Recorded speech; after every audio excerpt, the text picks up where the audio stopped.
Namaskar. I have been asked to talk about hepatitis B and C.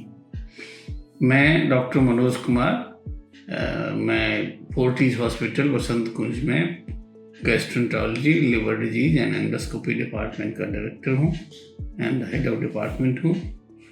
तो hepatitis B और सी जो होता है, ये दो तरह के वायरस होते हैं। कई तरह के वायरस होते हैं, ए होते हैं, ई होते हैं और भी होते हैं, जो कि लीवर को इन्फेक्ट करते हैं।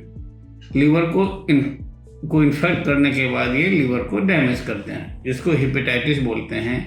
और आगे चल के वही हेपेटाइटिस जो है कुछ केसेस में, जैसे कि हेपेटाइटिस बी और सी, लीवर को परमानेंटली डैमेज कर देते हैं, जिसे हम लोग क्रॉनिक लिवर डिजीज बोलते हैं या सिरोसिस ऑफ लिवर बोलते हैं, और आगे चल के कैंसर भी कर सकते हैं। तो आज हम सिर्फ हेपेटाइटिस बी और सी की बात करेंगे।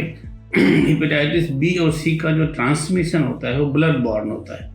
जैसे आप लोग कॉमन डिजीज HIV के बारे में आप जानते होंगे कि ब्लड से होता है, सेक्सुअल कॉन्टैक्ट से होता है, ब्लड ट्रांसफ्यूजन से होता है, इन्फेक्टेड मटेरियल अगर किसी भी तरह से इन्फेक्टेड सिरिंजेस वगैरह से होता है।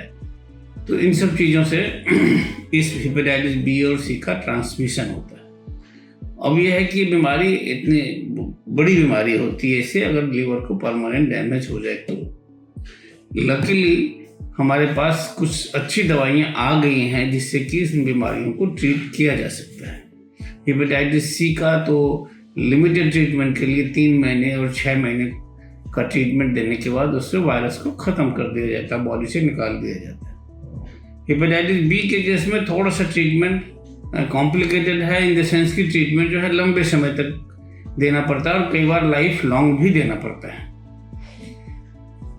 दूसरी बात कि ये अगर इसको प्रिवेंट की बात करें, प्रिवेंशन की बात करें, तो हमारे पास हेपेटाइटिस बी के लिए इफेक्टिव वैक्सीन्स अवेलेबल हैं।